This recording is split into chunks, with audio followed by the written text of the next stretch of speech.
Welcome to the Hutchison House. I'm Leah Marlene. Are you so excited? Remember to be grateful, to give thanks to God every day that Trump is president. Are you grateful? If you are, say, I'm grateful. Thank God. Praise God. Hallelujah. We have to remember what's possible here. This is a man who took a bullet, took one bullet and almost twice, and a lot is still on the line. And this man is getting to work in a week's time. He hasn't even been inaugurated yet. And this man is getting to it, building the dream team. Tulsi Gabbard selected as the National Director of Intelligence. Of course, the left can't have anything to do with that women's empowerment. She doesn't count. According to Mark Cuban, she's not even intelligence. How could she be in charge of that? As a military expert, as a lifelong Democrat, exposing the corruption, this is an excellent pick. Watch this. Here now, newly nominated Director of National Intelligence, Tulsi Gabbard. Well, first of all, congratulations, Tulsi. We're all very proud of you. Take us into the room or the airplane when this was offered to you. How did it go down?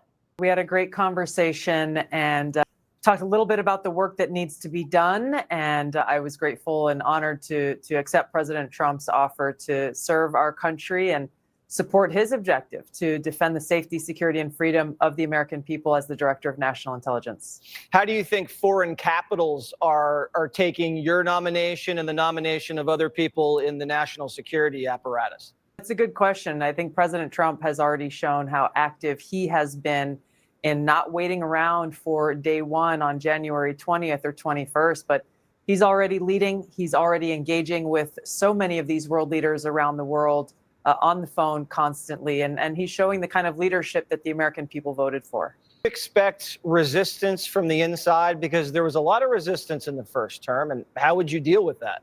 The American people delivered quite an incredible mandate for change in this election, with the popular vote and the electoral vote overwhelmingly saying, hey, we want Donald Trump as president, and we've had enough of the Harris-Biden regime. Of course, there's going to be resistance to change from the swamp in Washington. I think that's kind of the point. The American people are saying, hey, stop looking at yourselves, stop focusing on your own power, your own position, your own bank accounts.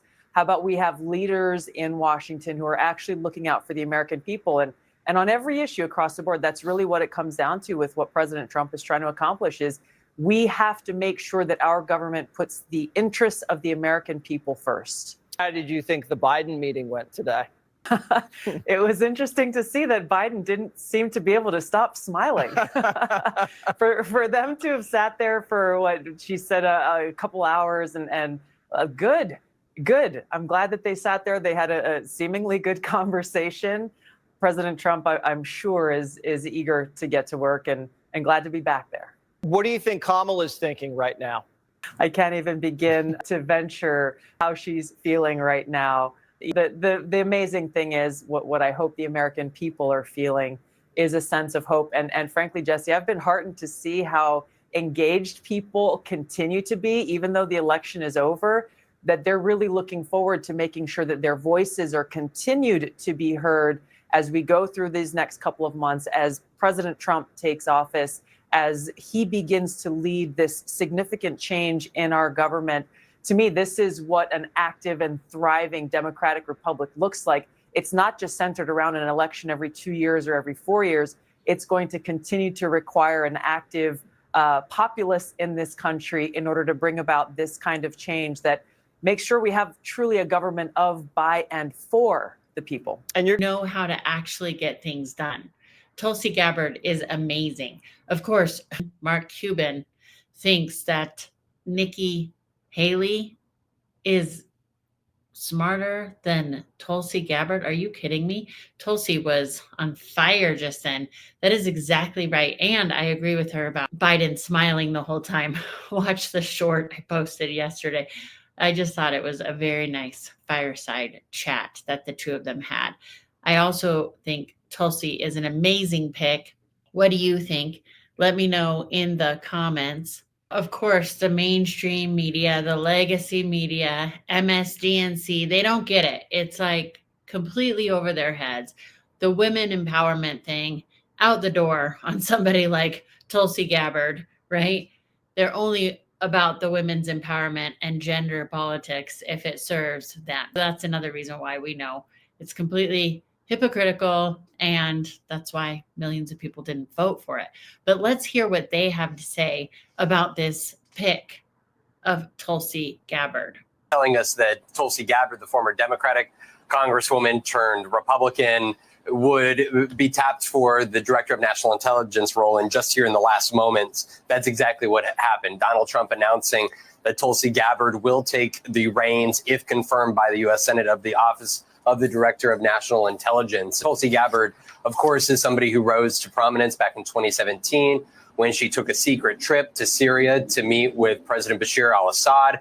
At the time, he was alleged to have ordered the killings of hundreds of thousands of Syrian civilians. It was a trip that was repudiated by Democrats and Republicans alike at the time that ultimately the U.S. was determining how it would engage and respond to the killings of the civilians. And in the aftermath. See, right now they're trying to set up why it's okay to turn the Department of Justice against American citizens, and why it's okay for media to turn against American citizens. Tulsi Gabbard wasn't doing anything illegal whatsoever. She was just revealing and exposing the truth of something that's going on. And that's been consistent of her whole career. And one of the reasons why she left the Democratic Party was because she was prosecuted for just exposing and revealing the truth and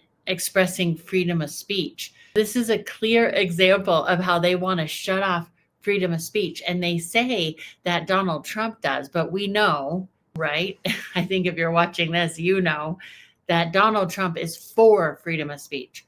Anybody who voted for Donald Trump is for freedom of speech, because the minute that you don't have your voice, and the minute you can have the media attack you just because they don't like you, and have the Department of Justice attack you, she's on like a terror watch list. This is exactly what the American people voted against, and they voted for freedom. Let me know in the comments if you agree. And if you're getting value out of this, please, before I forget, please do subscribe. It really does help. It helps voices like mine and yours get out.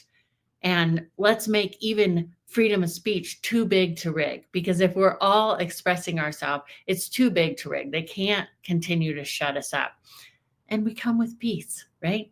She ran for president in 2019 as a Democrat. She was somebody that irked a great many other Democrats on that stage, taking on memorably then Senator Kamala Harris. Ultimately, in the aftermath of the 2020 election, she ended up going and making her presence on Fox News routine before becoming a close ally of Tucker Carlson, and somebody who then closely aligned herself with Robert F. Kennedy Jr. before just a couple weeks ago at a campaign rally that I was at in Michigan, going up on stage and declaring that she was now officially a member of the Republican Party because of Donald Trump, and had sought to play a key role in his administration. She was an honorary chair on this transition team here, and now Donald Trump clearly trusting of Tulsi Gabbard and placing her in this critical national intelligence position. See, and they actually hate a woman who is actually empowered and in a position of power. See, he actually didn't like that, but he doesn't want to just come out and say that. But really, that's the truth here if we want to play gender politics. Because which way is it? Here's a strong, independent woman who is exercising freedom of speech and critical thinking, and you want to condemn her for that. What do you think? Courtney, her in that role, she's the air traffic controller, if you will, of intelligence, which going to come from the Pentagon. It's going to come from the CIA, the FBI, also from the national security team within the White House. Yeah, where's all the women's empowerment? It is like out the door. Why aren't you guys celebrating?